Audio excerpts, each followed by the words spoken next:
நண்பர்களுக்கு வணக்கம். ஃபன்லூ YouTube channel மூலமாக உங்களை சந்திப்பதில் பெருமகிழ்ச்சி. உணர்ச்சி வசப்பட்டு பாலிசி எடுக்காதீங்க. Don't invest with feelings.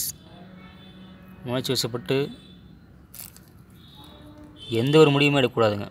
Policy மட்டும் இல்லைங்க, உணர்ச்சி வசப்பட்ட சூழ்நிலை இருக்கக்கூடிய ஒரு மனிதர் எந்த ஒரு முடிவுமே எடுக்கக்கூடாது. சரிங்களா? அப்படி இருக்கும் பொழுது பாலிசி எடுக்கும் பொழுது எதுக்காக அதை சொல்கிறேன் அப்படின்னு கேட்டிங்கன்னா, இப்போது பாலிசி எடுக்கிறத பற்றி நம்மள்கிட்ட பேசும் பொழுது பல விதமான விஷயங்கள் நமக்கு சொல்லுவாங்க. உங்களுடைய குழந்தையுடைய மேரேஜுக்காக, உங்களுடைய குழந்தைய படிப்புக்காக இவ்வளோ தேவைப்படுது சார்.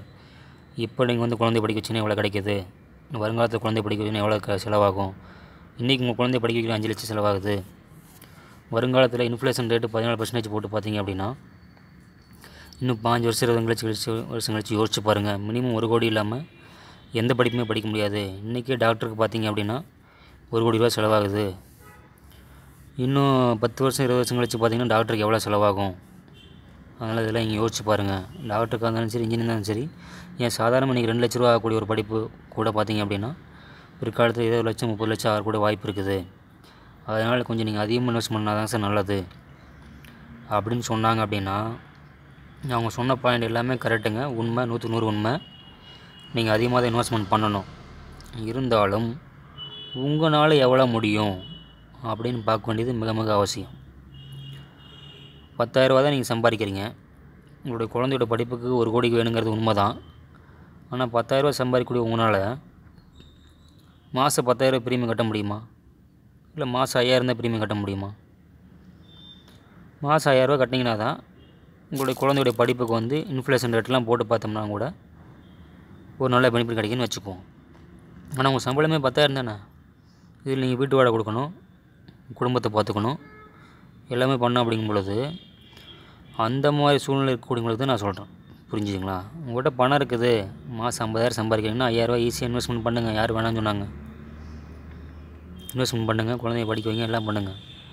ஆனால் இன்றைக்கி சூழ்நிலை நினச்சி பாருங்கள். நாளைக்கு இப்போ நீங்கள் 10,000 சம்பாதிச்சிருக்கிறீங்க, ஒரு 5 வருஷம் கழிச்சு 50,000 சம்பளம் வந்துருன்னு வச்சுக்கோங்களேன். அப்போ மாதம் 5,000 போடுங்க, மாதம் 10,000 கூட போடுங்க. ஒருத்தர் அவருடைய சேலரியில் 30% சேமிக்கணுங்க.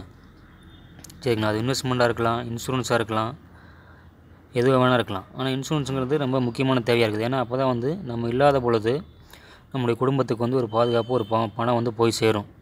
அப்படிங்கிறக்காக இன்சூரன்ஸ் எல்லாருமே போடுறதுங்க. அதுக்கு நீங்கள் டெர்ம் இன்சூரன்ஸ் போடலாம். டெர்ம் இன்சூரன்ஸ் போட்டிங்கன்னா ப்ரீமியம் கம்மியாக இருக்கும், ரிஸ்க் கவரேஜ் அதிகமாக இருக்கும். சரிங்களா? இழப்பு காப்பீடு அதிகமாக இருக்கும். அதனால் டெர்ம் இன்சூரன்ஸ் போடலாம். இல்லை எண்டோமெண்ட் பாலிசி போதிங்க அப்படின்னா ரிஸ்க் கவரேஜும் இருக்கும், ஆக்சிடென்ட் பண்ணிப்பட்டு கூட சேரும்போது டபுள் கவர் கிடைக்கும். அது இல்லாமல் உங்களுக்கு கடைசியில் கட்டின பணம் அதுக்கான போனஸை போட்டு ஒரு ரிட்டர்னும் கிடைக்கும். ரொம்ப அதிகமாக இல்லாட்டினா கூட நீங்கள் கட்டின பணத்துக்கு அதுக்கான போனஸ் நீங்கள் எடுக்கக்கூடிய வருஷத்தை பொறுத்து அதுக்கான போனஸ்லாம் போட்டு உங்களுக்கு அதிகமாக கிடைக்கக்கூடிய ஒரு வாய்ப்பு இருக்குது. சரிங்களா? ரிட்டர்ன்ஸும் கிடைக்கும், கேரண்டி ரிட்டர்ன்ஸ் கிடைக்கும்.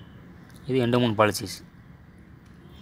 அப்போது உங்களுடைய வருமானத்துக்கு தகுந்த மாதிரி முடிவு பண்ணி அப்புறமா உணர்ச்சி வசப்படாமல் இன்வெஸ்ட்மெண்ட் பண்ணுங்கள். வருமானத்துக்கு தகுந்த மாதிரி மட்டும் இல்லைங்க, உங்களுடைய கமிட்மெண்ட்டையும் அனலைஸ் பண்ணணும். சரிங்களா? இப்போ குழந்தைக்கு ஸ்கூல் ஃபீஸ் வரப்போகுது, அதை யோசிக்கணும்.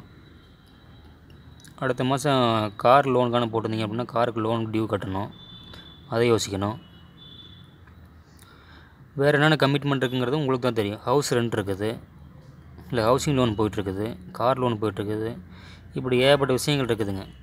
சரி, லோன் எடுக்கிறதே கூட அந்த மாதிரி யோசித்து எடுக்கணும். கமிட்மெண்ட்டில் இருக்குதான்னு பார்த்துட்டு லோன் எடுக்கணும்.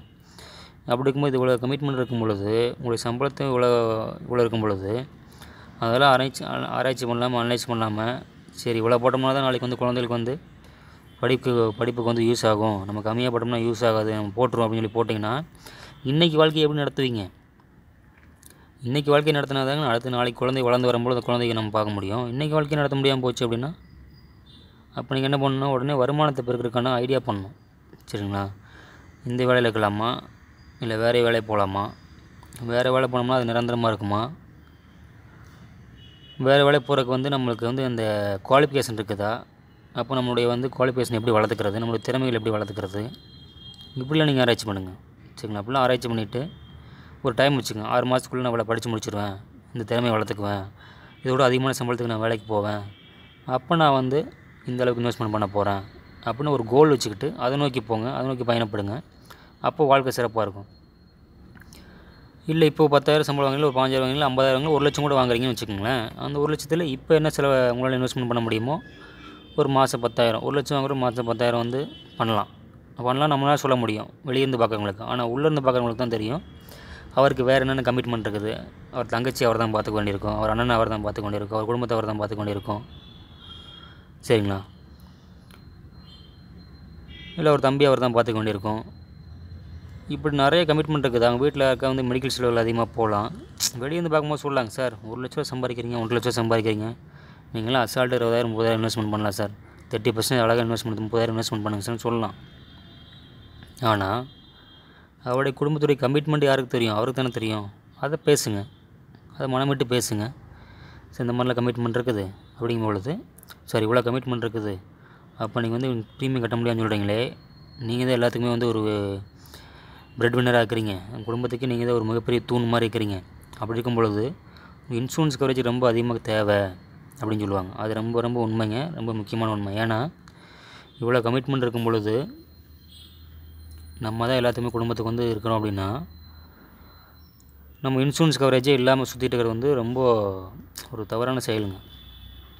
சரிங்களா? அப்போது இன்சூரன்ஸ் கவரேஜே இல்லாமல் அப்படி சுற்றிட்டு இருந்தோம் அப்படின்னா நம்மளுக்கு ஏதாவது ஆகி போச்சுன்னு வச்சுங்களேன், அந்த மொத்த குடும்பத்தை யார் பார்க்குறது? இன்சூரன்ஸ் போட்டு வச்சிங்கன்னா ஒரு குறிப்பிட்ட அமௌண்ட் வரும், அதை வச்சு குடும்பத்தை வந்து எல்லோரும் பார்த்துக்க முடியும். அப்போ இன்சூரன்ஸே இல்லாமல் வந்து இந்த தவறு நம்ம செய்யக்கூடாது. அப்போ நீங்கள் என்ன பண்ணணும் அப்படின்னா, இவ்வளோ கமிட்மெண்ட் எனக்கு இருக்குது, நான் சம்பளம் கம்மியாக தான் சம்பாதிக்கிறேன், ஆனால் எனக்கு இன்சூரன்ஸ் கவரேஜ் அதிகமாக தேவைப்படுது அப்படிங்கும் பொழுது நீங்கள் டெர்ம் இன்சூரன்ஸ் சூஸ் பண்ணணும்.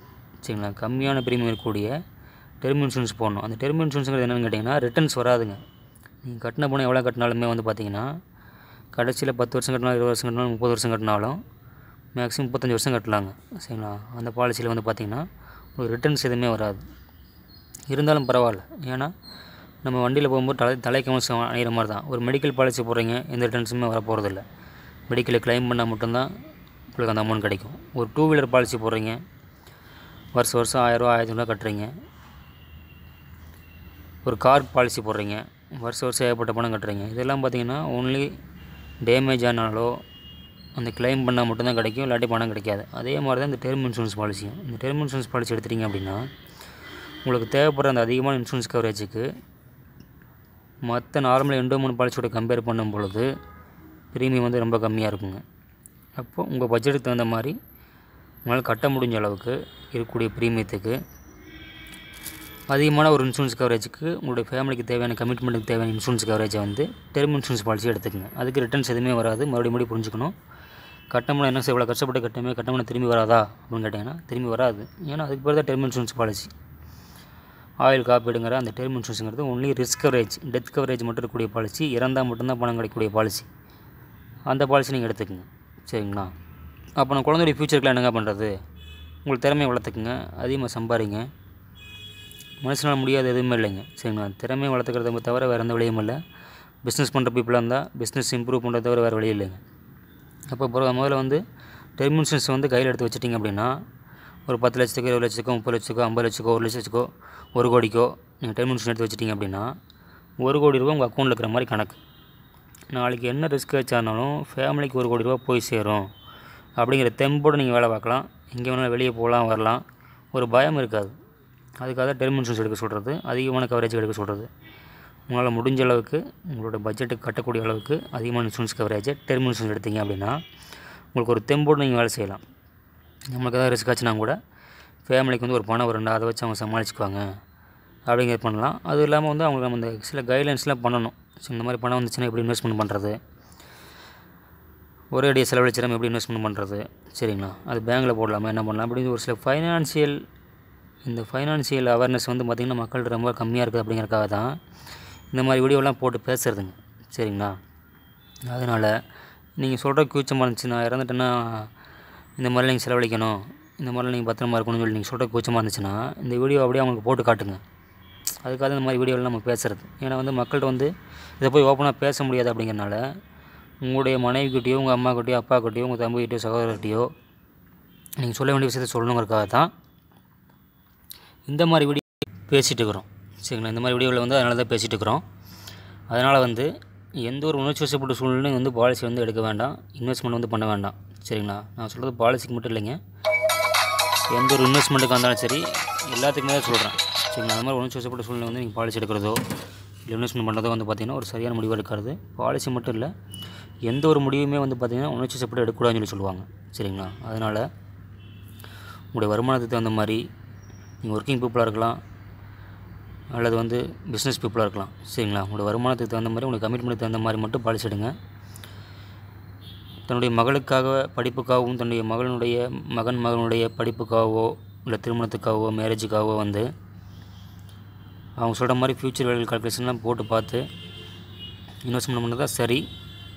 சரிங்களா? இன்றைக்கி இவ்வளோ இன்வெஸ்ட் பண்ணால் நாளைக்கு எவ்வளோ கிடைக்கும் அப்படிங்கிற மாதிரி பிளான் பண்ணி இன்வெஸ்ட்மெண்ட் பண்ணால் தான் சரியான இன்வெஸ்ட்மெண்ட் பண்ணுங்கள். அதான் ஒரு சரியான ஃபைனான்ஷியல் அட்வைஸருடைய வேலை. சரிங்களா? நானும் கூட வருங்காலத்தில் வந்து இன்றைக்கி நீங்கள் எவ்வளோ இன்வெஸ்ட்மெண்ட் பண்ணிங்க அப்படின்னா வருங்காலத்தில் எவ்வளோ கிடைக்கும், இல்லை வருங்காலத்தில் உங்களுக்கு எவ்வளோ வேணும் அப்படின்னா நீங்கள் இன்றைக்கி எவ்வளோ இன்வெஸ்ட்மெண்ட் பண்ணணும் அப்படிங்கிற மாதிரி வீடியோக்குள்ளே வந்து தொடர்ந்து போட போகிறோம். அது உங்களுக்கு பயனுள்ளதாக இருக்கும். ஆனால் அப்படி நம்ம சொன்னாலுமே கூட அது உங்களால் கட்ட முடியுமான்னு பார்த்துட்டு அந்த பட்ஜெட்டுக்கு தகுந்த மாதிரி மட்டும் போடுங்க. ஏன்னா வந்து இன்றைக்கி பணம் வந்திருக்கும். சரிங்களா? இன்றைக்கி ஒரு வேளை உங்கள் கையில் பணம் வந்திருக்கும். இதே மாதிரி அடுத்த 5 வருஷத்துக்கு 10 வருஷத்துக்கு 20 வருஷத்துக்கு நீங்கள் கட்ட போகிறீங்க அப்படிங்கும் பொழுது தொடர்ந்து நம்மளால் லாங் பீரியடுக்கு வந்து கட்ட முடியுமா, நம்முடைய வயசு எவ்வளவு, இந்த வயசுலேருந்து அடுத்த வருஷம் நம்ம எவ்வளோ தூரத்துக்கு நம்ம உழைக்க போகிறோம், இது எல்லாமே கணக்கு பண்ணிவிட்டு நம்மளால் இப்போ என்ன முடியும், வருங்காலத்தில் என்ன முடியும்லாம் கணக்கு பண்ணி மணி இன்ஃப்ளேஷன் எப்படி ஆகப்பொழுது எல்லாத்தையும் அனலைஸ் பண்ணி நீங்கள் பாலிசி எடுங்க. உணர்ச்சி வசப்பட்ட சூழ்நிலையில் எந்த முடிவும் எடுக்காதீங்க. அது சிறப்பானதாக இருக்கான்னு சொல்லிட்டு எல்லா அறிஞர்களுமே சொல்லியிருக்கிறாங்க. அதனால் நல்ல விதமான பாலிசி எடுப்போம். நல்ல நிலைமையில் யோசித்து முடிவெடுத்து நல்ல பாலிசி நம்மளால் முடியக்கூடிய பாலிசி தொடர்ந்து கடைசி வரை கட்டக்கூடிய பாலிசி நம்ம பாலிசி எடுப்போம். அப்படி எடுத்தோம்னா தான் தொடர்ந்து கட்டினா மட்டும்தான் நம்முடைய முழு பயன் நம்மளால் அடைய முடியும். சரிங்களா? தொடர்ந்து கட்டினா மட்டும்தான் நம்மளுடைய குழந்தையுடைய திருமணத்துக்காக போட்ட பாலிசி தொடர்ந்து கட்டினா தான் திருமணத்துக்கு பணம் கிடைக்கும். படிப்புக்காக போட்ட பாலிசி நம்ம தொடர்ந்து கட்டினா தான் படிப்புக்கு பணம் கிடைக்கும். அப்படி இல்லாமல் ஒரு 2 வருஷம் கட்டிட்டு 3 வருஷம் கட்டிட்டு விட்டுட்டிங்க அப்படின்னா உங்களுக்கு பெருசாக லாபம் எதுவும் வராது. 3 வருஷத்துக்கு முன்னாடி கட்டாமல் விட்டிங்க அப்படின்னா லாஸ் தான் ஆகும். கட்டின பணம் எதுவுமே வராது. இது வந்து கவர்மெண்ட்டுக்கு ப்ரைவேட்டுக்கு எல்லாத்துக்குமே சேர்ந்து சொல்லிட்டு இருக்கிறேன். எல்லா இன்சூரன்ஸ் கம்பெனியுமே IRDA கண்ட்ரோலில் வரனால எல்லாத்துக்குமே ரூல்ஸ் வந்து காமனுங்க. சரிங்களா? அதனால் சரி 5 வருஷம் கட்ட 10 வருஷம் கட்டிட்டாங்க கூட பார்த்தீங்கன்னா பாலிசியுடைய தன்மையை பொறுத்து நீங்கள் சரண்டர் பண்ணும்போது அப்போ கூட உங்களுக்கு வந்து முழு தொகையும் கிடைக்காது. நீங்கள் கட்டினதில் வந்து 50%, 60%, 40% தான் கிடைக்கும். சரிங்களா? அது பாலிசி கட்டக்கூடிய காலத்தை பொறுத்து மாறுபடும். அதனால் இவ்வளோ விஷயங்கள் இருக்கிறனால எந்த சூழ்நிலையிலும் உணர்ச்சி வசப்பட்டு பாலிசி எடுக்காதீங்க. உணர்ச்சி வசப்பட்டு இன்வெஸ்ட்மெண்ட் பண்ணாதீங்க. அது பேங்க்லையாக இருந்தாலும் சரி, வேறு எந்த ஒரு இன்வெஸ்ட்மெண்ட் கம்பெனியாக இருந்தாலும் சரி, இல்லை வேறு எந்த ஒரு இன்வெஸ்ட்மெண்ட்டு ப்ராப்பர்ட்டி நீங்கள் வாங்குறதுனாலும் சரி, லோனுக்கு அப்ளை பண்ணாலும் சரி, எதுவுமே வந்து பார்த்திங்கன்னா உணர்ச்சி வசப்பட்டு செய்யாதீங்க. இன்னும் நிதானமாக ஆழமாக யோசித்து முடிவெடுங்க. நீங்கள் நல்லா இருப்பீங்க, உங்கள் குடும்பம் நல்லாயிருக்கும், உங்கள் வாழ்க்கை நல்லாயிருக்கும்னு சொல்லிக்கொண்டு இந்த வீடியோவும் இந்த கருத்துக்கள் உங்களுக்கு பிடிச்சிருந்தாலும் லைக் பண்ணுங்கள், ஷேர் பண்ணுங்கள், கமெண்ட் பண்ணுங்கள். இந்த ஃபன்லு நியூஸ் யூடியூப் சேனலை சப்ஸ்கிரைப் பண்ணுங்கள். மீண்டும் ஒரு அருமையான தகவலுடன் உங்களை சந்திக்கிறோம். நன்றி, வணக்கம்.